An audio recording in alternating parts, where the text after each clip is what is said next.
A very good evening and welcome to Capital Connection, where we join the dots to give you the big picture of business in Africa. I'm Arnold, Segawa.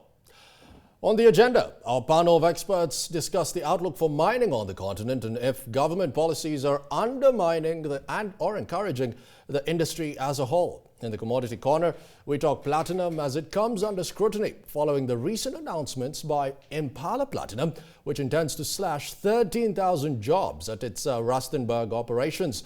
And our report from Lagos shows that advertisers are gearing up for a bonanza. This courtesy of the next year's Nigeria elections. First, South Africa's Constitutional Court today ordered that National Prosecuting Authority head, that's Shaun Abrahams, should vacate his position immediately after deeming his appointment by former President Jacob Zuma invalid.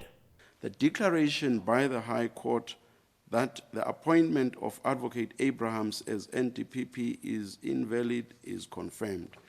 The President is directed to appoint an NTPP within 90 days of the date of this order. 16.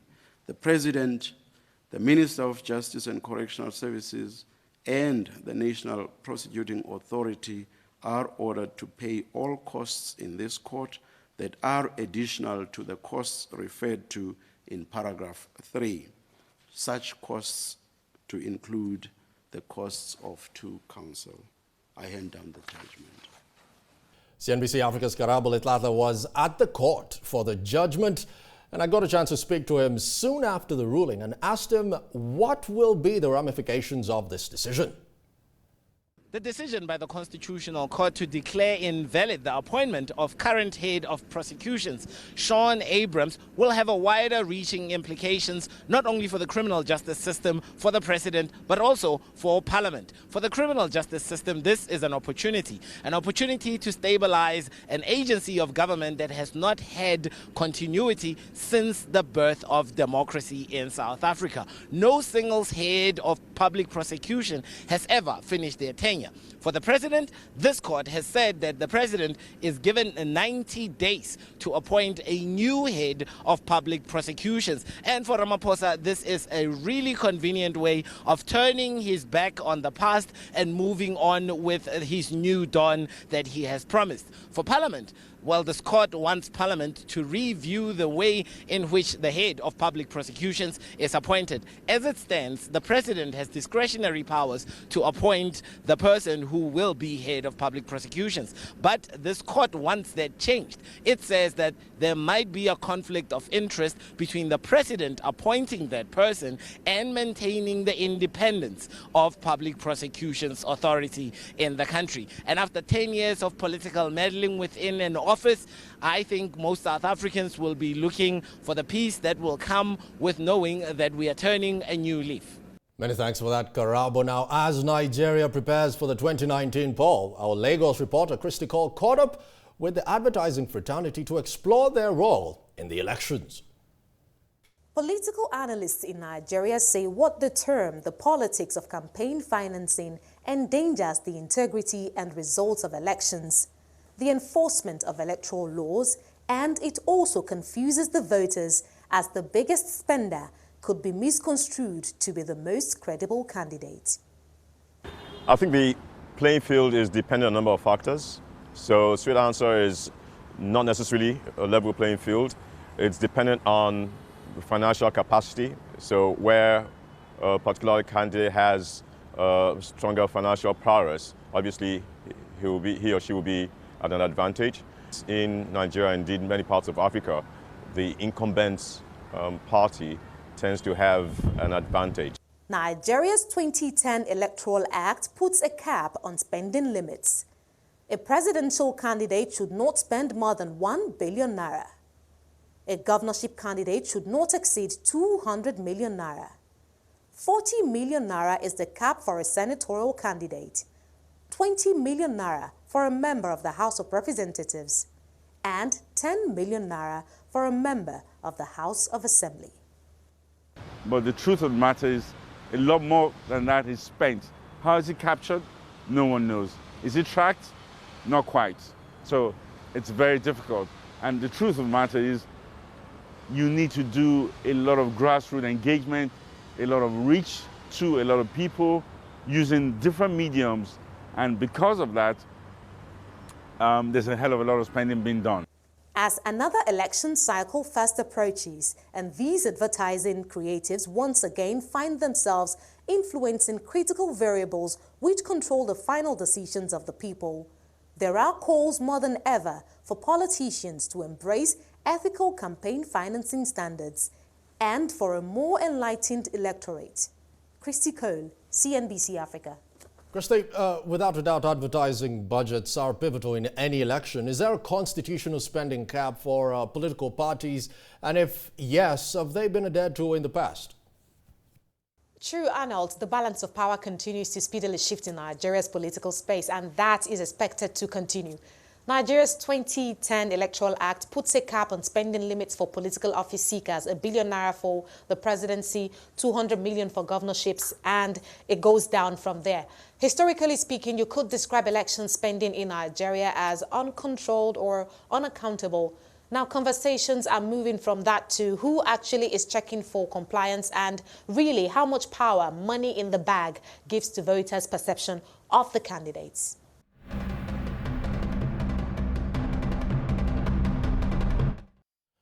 Now joining us in the studio is Herbie Halden-Hayes, who is the head of research at Vusi Securities, to discuss the platinum outlook.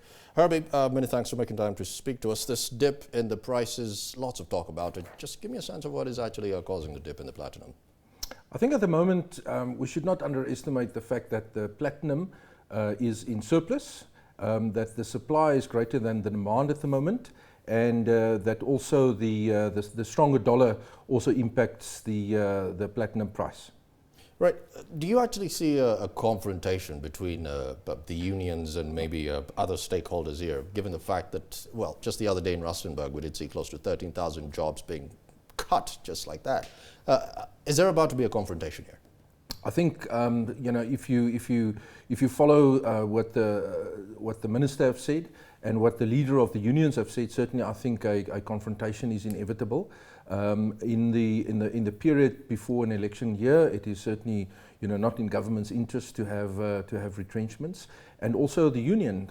I mean, they are trying to protect the interests of their workers. Unfortunately, the companies have been suffering great losses over a great many years, so I think confrontation is inevitable.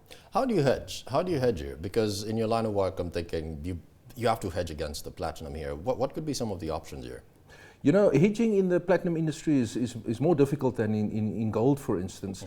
So the only hedge that you can really do is to try and position your operations that they are not so exposed to lower prices, i.e. you must get your operations to move into the lowest quartile of cost producers, and therefore, you know, that would be a natural hedge, i.e. you're not the most vulnerable producer.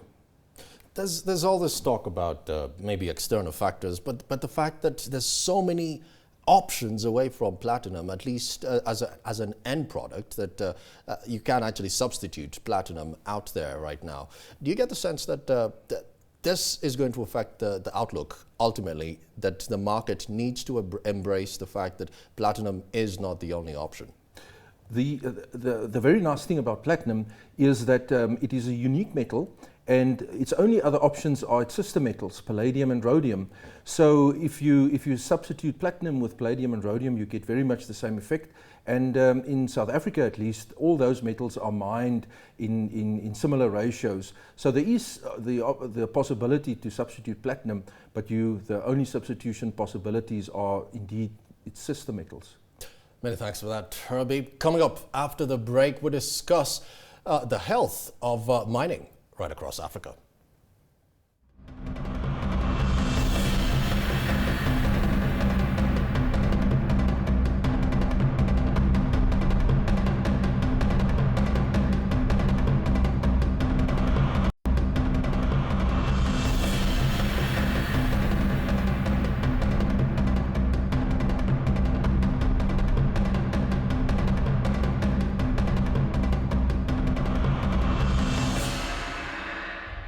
Welcome back to Capital Connection. Tonight, we focus on mining policies adopted throughout the continent and interrogate which regulations benefit the industry and which act against it.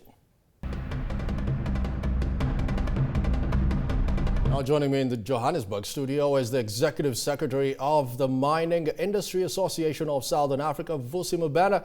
In Lagos, Nigeria, Cryil Azobu, a mining analyst and PwC Nigeria partner.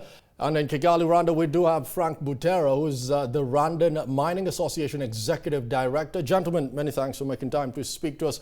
Let me start with you in Johannesburg. Vusi, lots of policy uncertainty, at least if we're to speak for South Africa. We've seen the same maybe for Congo. Give me a sense of the headwinds this actually gives to the sector as a whole.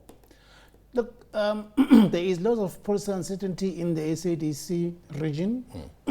Firstly, because governments in the region are really not settled in what they want to do and how and where they want to go with their policies. We're seeing too much regular changes in the policies in the SADC region, and this really affects the investment confidence in the region and makes investors not really want to settle in terms of investing in the SADC region. In South Africa, for example, we've had investment drought for a considerable amount of time for two reasons. The MPRDA is not actually finalized, and we've been hanging out for it to be finalized for the past 3 years, if I'm not mistaken.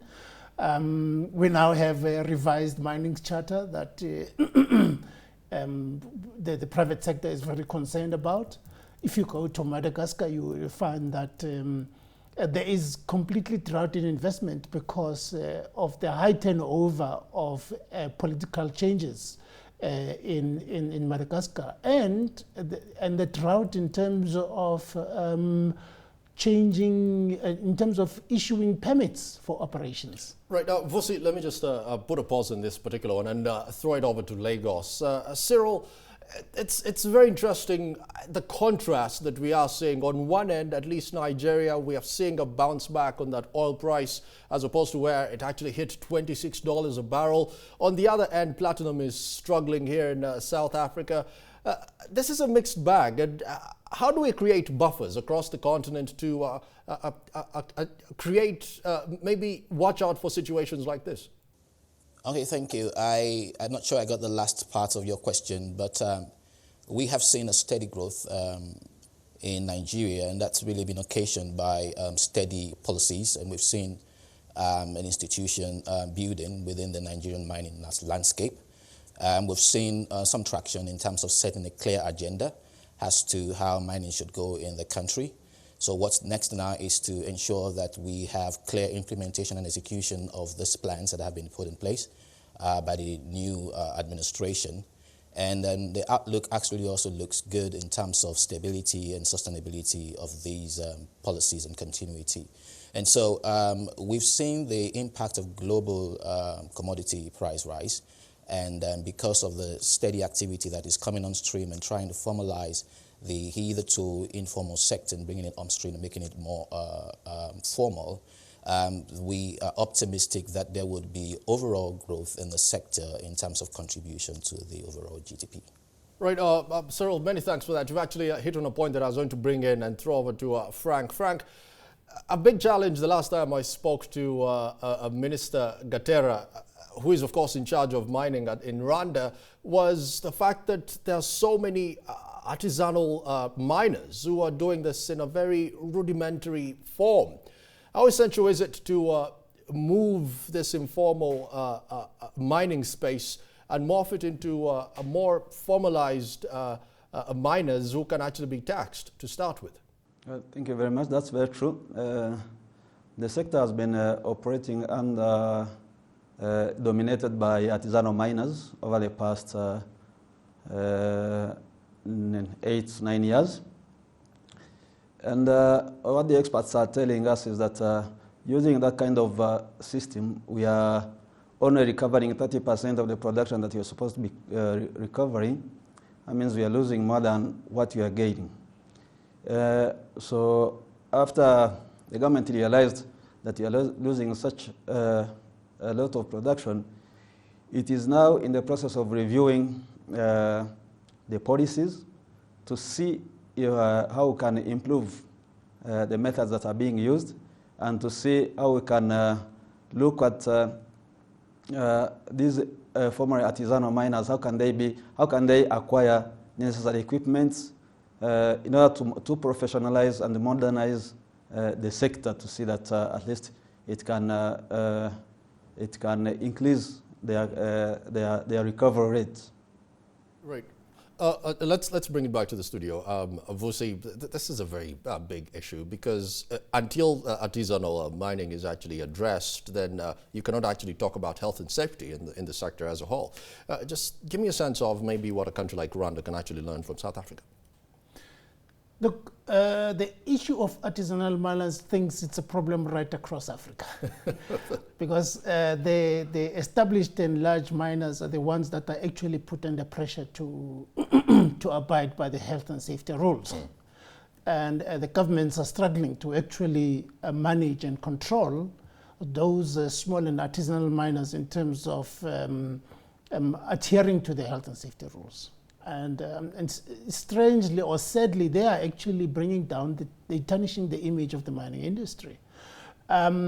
What we are trying to do, what South Africa is trying to do, is really trying to come up with mechanisms to try to make sure that you formalize them. And I think Cryil is trying to do that, so that the small-scale miners can actually abide by the regulations. Let's ride to Lagos. Cyril, this is a very huge point right across sub-Saharan Africa. Artisanal miners are costing economies here, at least on the fiscal space. Just give us a Nigeria example here. So we've had an industry that has been dominated by small-scale artisanal miners over the years. And a good part of it was largely informal, and I dare say as well were illegal. And formalizing the sector, part of the steps taken was just to bring them to a point where they're called artisanal miners, and some of them have been constituted into cooperatives where they are given licenses and issued licenses.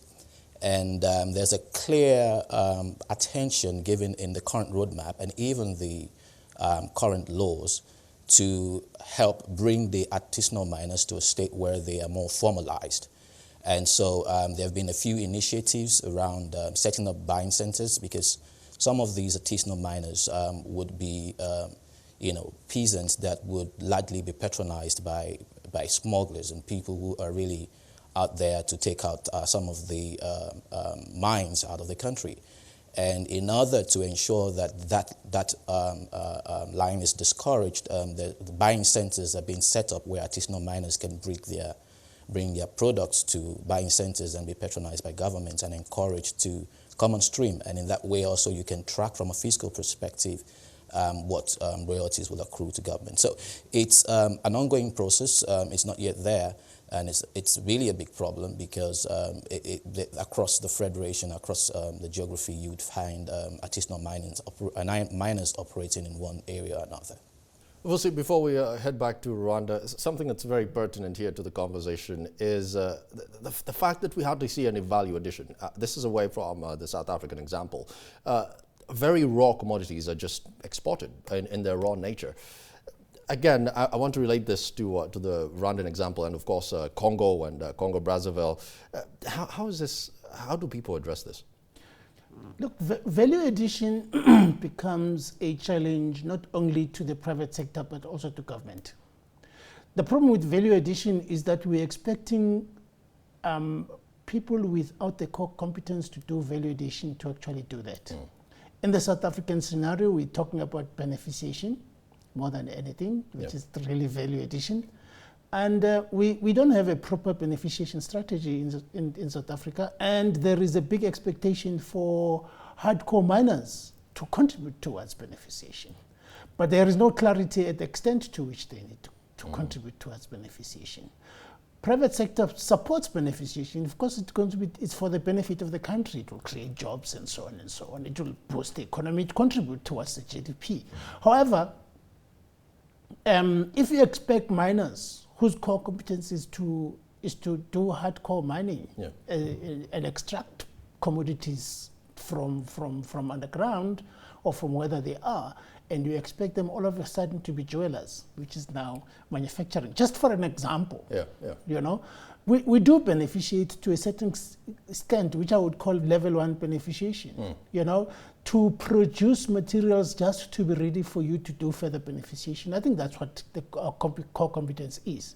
But to expect us, there needs to be a more collaboration, cooperation amongst key stakeholders to make sure that we beneficiate in the country, and that all other stakeholders who are good at it, whose competence it is to do beneficiation and to participate. Vusi, you're definitely hitting some pertinent points. Frank, picking up from what Vusi is saying, Rwanda again, the Mining Commission put out a very ambitious plan to have close to $1 billion in revenues, at least for the 2018 financial year. How is this being addressed, at least from the value addition story? Because, well, the same minerals are being mined to start with. Yeah, that's a very ambitious strategy and target. And what the government is currently doing is that they are promoting the value addition, as a gentleman from South Africa was saying. One of the strategies that they are setting up is they are putting up a smelter. We used to have a tin smelter here, and it was owned by the government. It had, by the time it was built, I think they had targeted the minerals from the region because its capacity is very high. And over time, when this mineral business was privatized to business companies in 2006, one of the investors took up that smelter, and in the long run, the smelter couldn't perform as it was expected because of a few reasons, because of lack of enough electricity, because of lack of supplies, and he failed. Now the government is reviving the system again. We have a new investor who is putting up another smelter that's going to be separating tantalite from niobium. So that's where the government is targeting to increase production and then add value by smelting the ores that people are mining currently. But still, I think even those smelters are going to face the same challenges that the supplies might not be enough currently. Right, many thanks for that, Frank. I'm afraid, gentlemen, that's all the time that we did have. Many thanks for making time to speak to us. Do join us again on Wednesday at 6:30 Central African time for more Capital Connection. For now, have a good night.